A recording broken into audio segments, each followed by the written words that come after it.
Hello, Brobs. We're back with Black Folktales by Julius Lester from 1969. This is the second from last folktale, Stagolee. It's 22 pages. I'm not sure if I'm going to get through the whole thing, but I'll try. Stagolee was undoubtedly and without question the baddest that ever lived. Stagolee was so bad that the flies wouldn't even fly around his head in the summertime, and snow wouldn't fall on his house in the winter. He was bad, Jim. Stagolee grew up on a plantation in Georgia, and by the time he was 2, he decided that he wasn't going to spend his life picking cotton and working for white folks. And when he was 5, he left, took off down the road, his guitar on his back, a deck of cards in one pocket, and a 44 in the other. He figured that he didn't need nothing else. When the women heard him whoop the blues on the guitar, he could have whichever one he laid his mind on. Whenever he needed money, he could play cards. And whenever somebody tried to mess with him, he had his 44, so he was ready. A man didn't need more than that to get along with in the world. By the time Stack was grown, his reputation had spread around the country. It got started one night in one of them honky-tonks down there in Alabama, and Stagolee caught some dude trying to deal from the bottom of the deck. Old Stack pulled out his 44 and killed him dead right there on the spot. Then he moved the dead guy over to the center of the room and used the body as a card table. Another time, something similar happened, and Stack pulled the body over next to him to a buddy of his who was kind of short, would have something to so that a buddy of his who was kind of short would have something to sit on. Didn't take long for the word to get around that this was one bad dude. Even white folks didn't mess with Stagolee. That's Stago. Well, this one time, Stagolee was playing cards with a dude they called Billy Lyons. Billy Lyons was one of them folk who acted like they were Oh, there's the guy in his hot rod again. I don't know who this moron is. Were a little better than anybody else. He'd had a little education, and that stuff can really mess your mind up. Listen to that fool. The guy's in a pickup truck in the snow, just flying down the streets. Billy Lyons had what he called the scientific method of card playing. Oh no. There he is again. He had a scientific method of card playing. Stagolee had the method, so they got to playing, and naturally, Stagolee was just taking all the Billy Lyons money. And Billy got mad. He got so mad that he reached over and knocked Stagolee's Stetson hat off his head and spit in it. What did he do that for? He could have done almost anything else in the world, but not that. Stack pulled his 44 and Billy started copying his plea. Now listen here, Mr. Stagolee, I didn't mean no harm. I just lost my head for a minute. I was wrong and I apologize. He reached down on the ground, picked up Stack's Stetson. Listen to this fool. Brushed it off and put it back on his head. I didn't mean no harm. See, the hat's all right. I put it back on your head. Billy was tomming like a champ, but Stack wasn't smiling. Don't shoot me. Please, Mr. Stagolee. I got 2 children and a wife to support, you understand? Stack said, well, that's all right. The Lord will take care of your children. I'll take care of your wife. And with that, Stagolee blowed Billy Lyons away. Stagolee looked at the body for a minute and then went off to Billy Lyons' house and told Mrs. Billy that her husband was dead and he was moving in. And that's just what he did, too, moved in. Now, there was this new sheriff in town, and he had gotten the word about Stagolee, but this sheriff wasn't a show-enough cracker. He just couldn't stand the idea of Stagolee walking around like he was free. Not working, not buying war bonds, cussing out white folks. He just couldn't put up with it. So when he heard that Stagolee had shot Billy Lyons, he figured that this was his chance.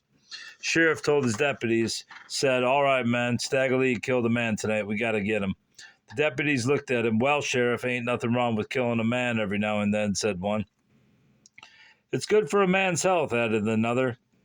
Well, said the sheriff, that's all right for a white man, but this is a Now, Sheriff, you got to watch how you talk about Stagolee. He's one of the leaders of the community here. You just can't come in here and start talking about one of our better citizens like that.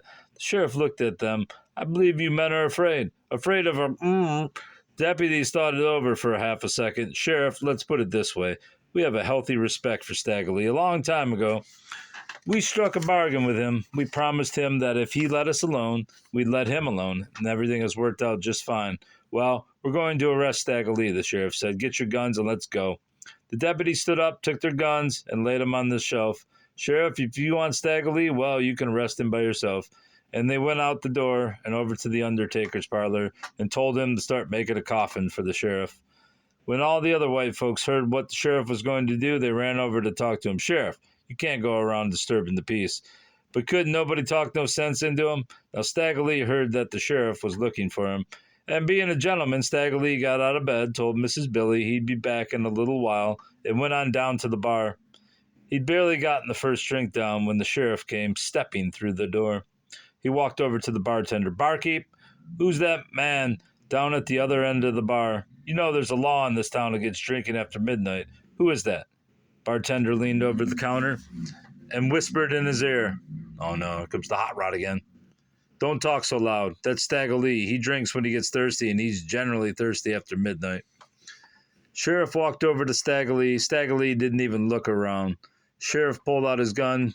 Stack still didn't look around. Sheriff fired a couple of shots in the air. Stagolee poured himself another drink and threw it down. Finally, the sheriff said, Stagolee, I'm the sheriff, and I'm white. Ain't you afraid? Stagolee turned around slowly. You may be the sheriff, and you may be white, but you ain't Stagolee.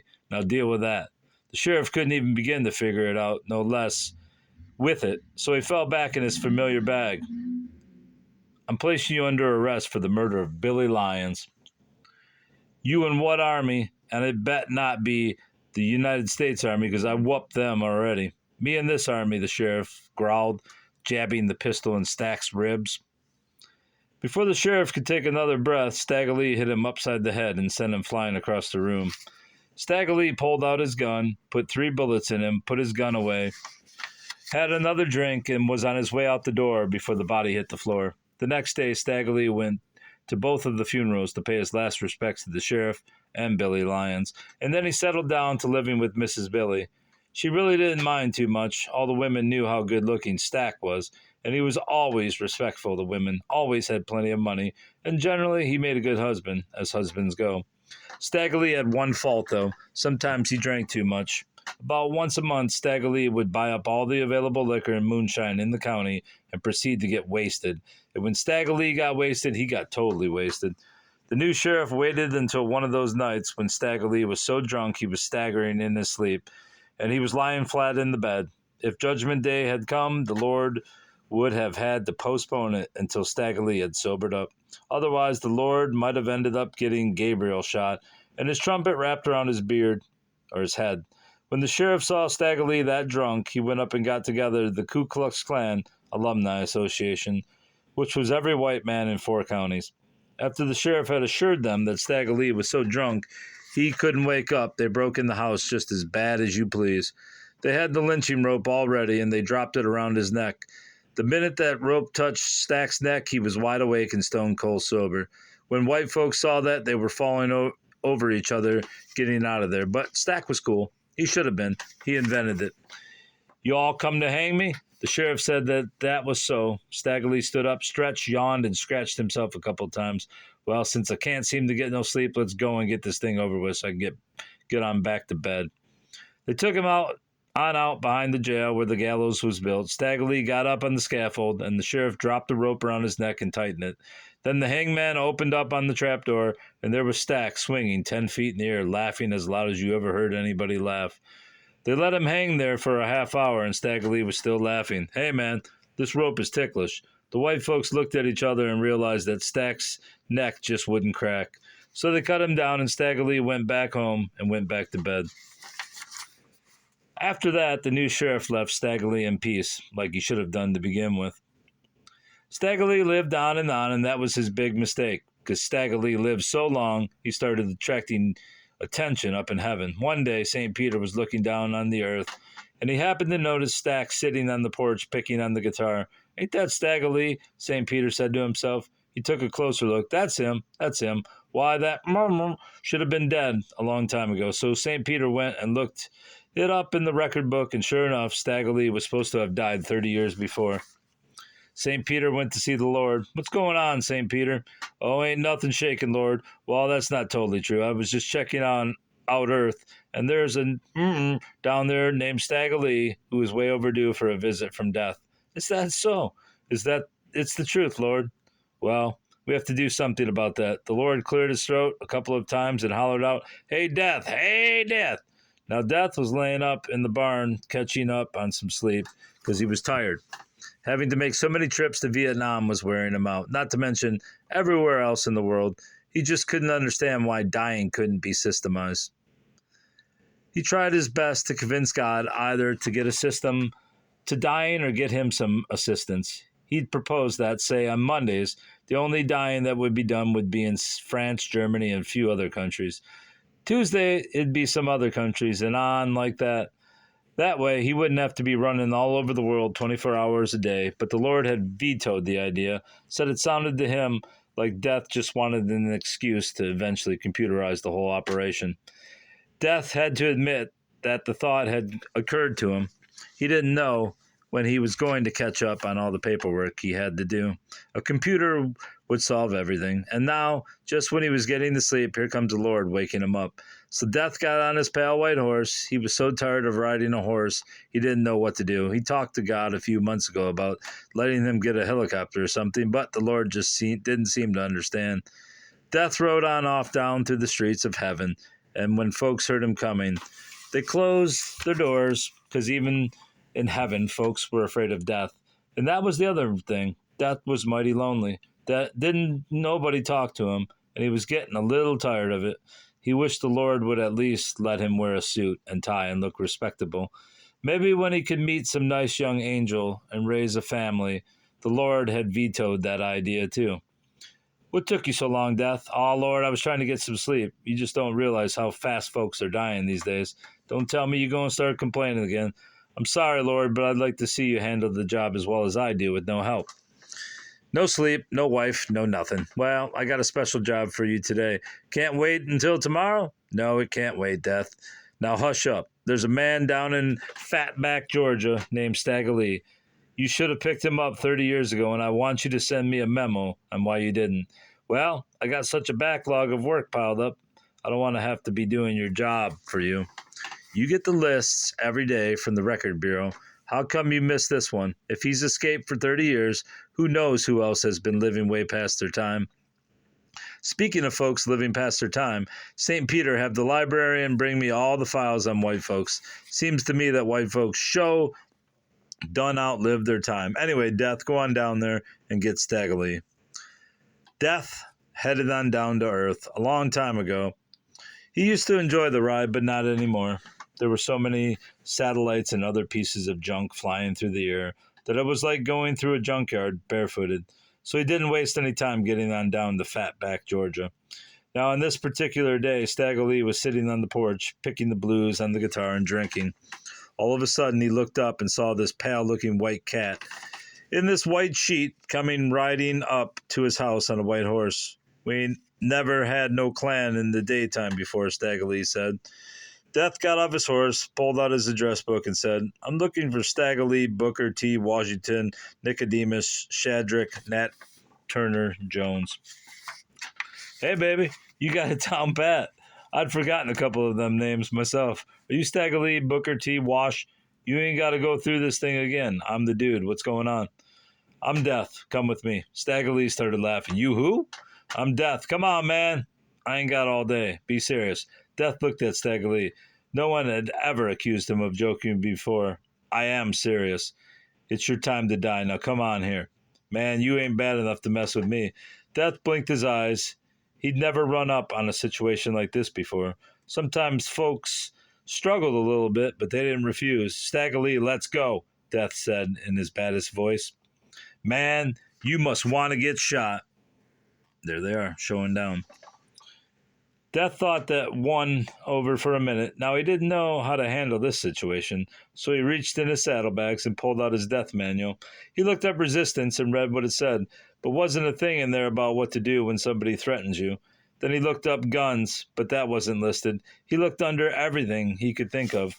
but nothing was of any help, so he went back to the porch. "You coming or not, Stagolee?" Stagolee let one of them 44 bullets whistle past old Death's ear, and Death got hot. Death didn't waste no time getting away from there. Before he was sitting in the saddle good, he had made it back to heaven. "Lord, you must be trying to get me killed." "Do what? Get you killed? Since when could you die?" "Don't matter, but that man Stagolee just sent me after. That you sent me after. Don't matter, but that man Stagolee you just sent me after took a shot at me. Now listen here, Lord. If you want that man dead, you go get him yourself. I am not going back after him. I knew there was some reason I let him live 30 years too long. I'd heard about him on the grapevine, and for all I care, he can live 300 more years. I am not going back." Okay, you made your point. Going back to sleep, after Death had gone, God turned to St. Peter and asked, "We haven't had any new applications for that job recently?" "You must be joking." "Well, I was just checking." The Lord lit a cigar. "Pete, looks like I'm going to have to use one of my giant death thunderbolts to get that Stagolee." "Looks that way. You want me to tell the work crew?" The Lord nodded, and St. Peter left. It took 3,412 angels, 14 days, 11 hours, and 32 minutes to carry the giant death thunderbolt to the Lord. But he just reached down and picked it up like it was a toothpick. St. Peter? How you spell Stagolee?" "Lord, you know everything. You're omnipotent, omniscient, omni. You better shut up and tell me how to spell Stagolee." St. Peter spelled it out for him, and the Lord wrote it on the thunderbolt. Then he blew away a few clouds and put his keen eye down on the earth. "Hey, St. Peter, will you look at that killing down there? I ain't never seen nothing like it." "Lord, that ain't Georgia, that's Vietnam." The Lord put his great eye across the world. "Tis, tis. Look at all that sin down there. Women wearing hardly no clothes at all. Check that one with the black hair. St. Peter, look at her. Disgraceful, them legs. Lord!" And the Lord put his eye on the earth and went on across the United States, Nevada, Utah, Colorado, Kansas, Missouri. "Turn right at the Mississippi River, Lord." The Lord turned right and went on down into Tennessee. "Make a left at Memphis, Lord." The Lord turned left at Memphis and went on up through Nashville and on down to Chattanooga into Georgia, Atlanta, Georgia, Valdosta. No, wait. Into Georgia, Atlanta, Georgia, Valdosta, Rolling Stone, Georgia, until he got way back out in the woods to Fatback. He let his eye go up and down the country roads until he saw Stagolee sitting on the porch. "That's him, Lord, that's him. And the great God Almighty, the God of Nat Turner and Rat Brown, the God of Muddy Waters and B.B. King, the God of Aretha Franklin, and the Impressions, the great God Almighty everlasting, et in terra pax hominibus, and all them other good things, drew back his mighty arm. Watch your aim now, Lord, and unloose the giant thunderbolt. Boom! That was the end of Stagolee. You can't mess with the Lord. Well, when the people found out Stagolee was dead, you ain't never heard such hollering and crying in all your life. The women were beside themselves with grief, 'cause Stagolee was nothing but a sweet man. Come the day of the funeral, and Stagolee was laid out in a $10,000 casket. Had on a silk mohair suit, and his Stetson hat was in his hand. In his right coat pocket was a brand new deck of cards. In his left coat pocket was a brand new 44 with some extra rounds of ammunition and a can of mace, and by his side was his guitar. Folks came from all over the country to Stack's funeral, and all of them put little notes in Stagolee's other pockets, which were messages they wanted Stagolee to give to their kinfolk when he got to hell. The funeral lasted for 3 days and 3 nights. All the guitar pickers and blues singers had to come sing one last song for Stagolee. All the backsliders had to come backslide one more time for Stagolee. All the gamblers had to come touch Stack's casket for a little taste of good luck. And all the women had to come shed a tear as they looked at him for the last time. Those that had known him were crying about what they weren't going to have anymore. And those that hadn't known him were crying over what they had missed. Even the little bitty ones was shedding tears. After all the singing and crying and shouting was over, they took Stagolee on out and buried him. They didn't bury him in the cemetery. Stagolee had to have a cemetery all his own. They dug his grave with a silver spade and lowered him down with a golden chain, and they went on back to their homes, not quite ready to believe that Stack was dead and gone. But you know, it's mighty hard to keep a good man down. And long about the third day, Stagolee decided to get on up out of the grave and go check out heaven. Stack just couldn't see himself waiting for Judgment Day. The thought of that white man blowing the trumpet on Judgment Day made him sick to his stomach, and Stagolee figured he was supposed to have his own Judgment Day anyhow.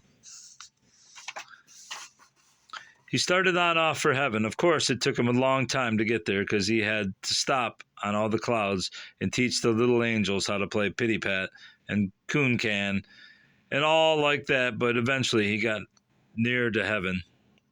Now, as he got close, he started hearing all this harp music and hymn singing. Stagolee couldn't believe his ears. He listened some more, and then he shrugged his shoulders. I'm approaching heaven from the wrong side. This can't be the black part of heaven. Not with all that hymn singing and harp music I hear. So Stack headed on around to the other side of heaven, and when he got there, it was stone deserted. I mean, wasn't nobody there? Streets was as empty as the president's mind, so Stack cut on back around to the other side of heaven. When he got there, St. Peter was playing bridge with Abraham, Jonah, and Mrs. God. When they looked up and saw who it was, though, they split, leaving St. Peter there by himself. You ain't getting in here, St. Peter yelled. Don't want to either. Hey, man, where are all the colored folks at? We had to send them all to hell. We used to have quite a few, but they got to rocking the church service, you know. Just couldn't even sing a hymn without it coming out and sounding like the blues. So we had to get rid of them. We got a few nice colored folks left, and they nice, respectable people. Stagolee laughed. Hey, man, you messed up, huh? Yeah, man, this ain't heaven. This is hell. Bye. And Stagolee took off straight for hell. He was about 1,000 miles away, and he could smell the barbecue cooking and hear the jukeboxes playing. And he started running. He got there, and there was a big black power sign on the gate.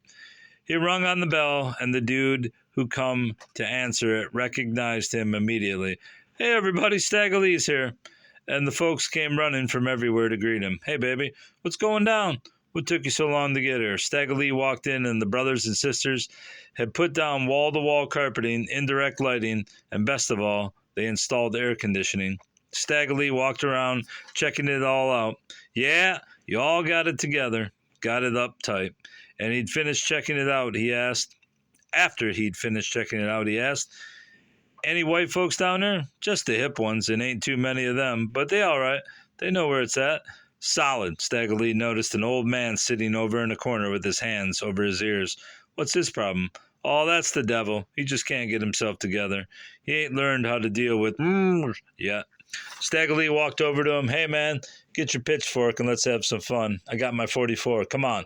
Let's go one round. The devil just looked at Stagolee, real sad-like, but didn't say a word. Stagolee took the pitchfork and laid it in on the shelf. Well, that's hip. I didn't want no stuff out of you know-how.